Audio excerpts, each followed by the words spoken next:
अलैक या रसूल अल्लाह वसल्लम अलैक या हबीब अल्लाह। ओ कजां हाणे दुआऊं सरदार नाना कजां हाणे दुआऊं सरदार नाना मुंहिंजी अलविदा थई दिलदार नाना मिठो मदीनो छॾे मुंहिंजा नाना लॾे वञा पयो करे बल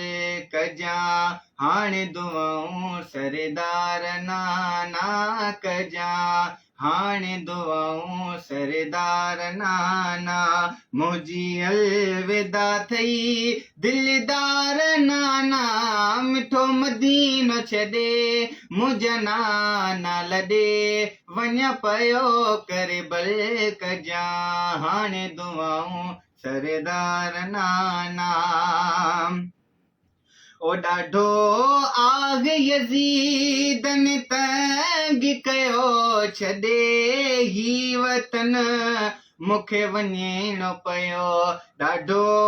आग यज़ीदन तंग कयो छॾे ही वतन मूंखे वञिणो पियो लिखिया खत जो अथने बार बार नाना लिखिया खत जो अथने बार बार नाना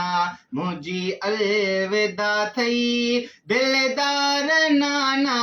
मिठो मदीनो छॾे मुंहिंजा नाना लॾे वञा पयो करे बल कजां हाणे दुआऊं सरदार नाना कजां हाणे दुआऊं सरदार नाना। तुंहिंजे दीन खते सिर साहु ॾींदुमि खणी छा बि थिए तोखे राज़ी कंदुमि तुंहिंजे दीन खते सिर साहु ॾींदुमि खणी छा बि थिए तोखे राज़ी कंदुमि तोसां वाइदो आहे इक़रार नाना तोसां वाइदो आहे इक़रार नाना मुंहिंजी अलविदा थई दिलदार नाना मिठो मदीनो छॾे मुंहिंजा नाना लॾे वञा पयो करे बल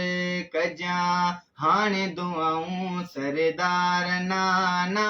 कजां हाणे दुआऊं सरदार नाना। ओ सजी आग गवेली खाली थी रुगो सुगरा हुतेड़े अकेली थी सजी आग गवेली खाली थी रुगो सुगरा हुतेड़े अकेली थी जेका आगे ॾाढी बीमार नाना जेका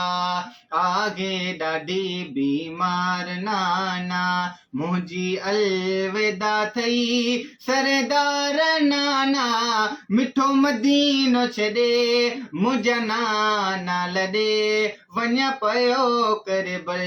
कजां हाणे दुआऊं सरदार नाना कजां हाणे दुआऊं सरदार नाना। ओ हाणे मुंहिंजी अथई मोकिलाणी मिठा थिजा करबल में तूं साणी मिठा मुंहिंजी हाणे अथई मोकिलाणी मिठा थिजा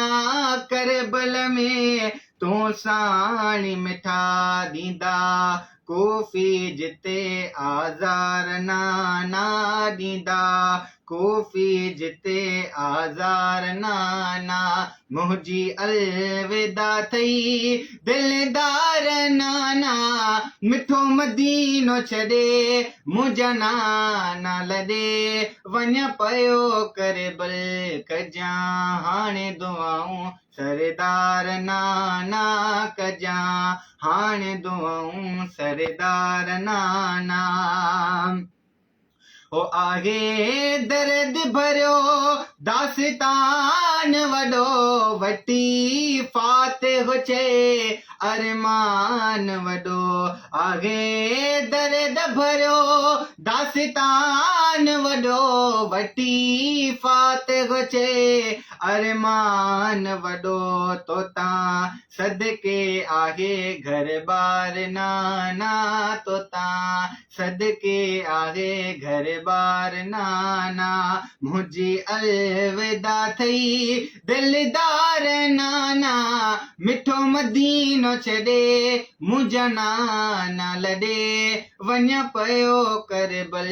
कजां हाणे दुआऊं सरदार ना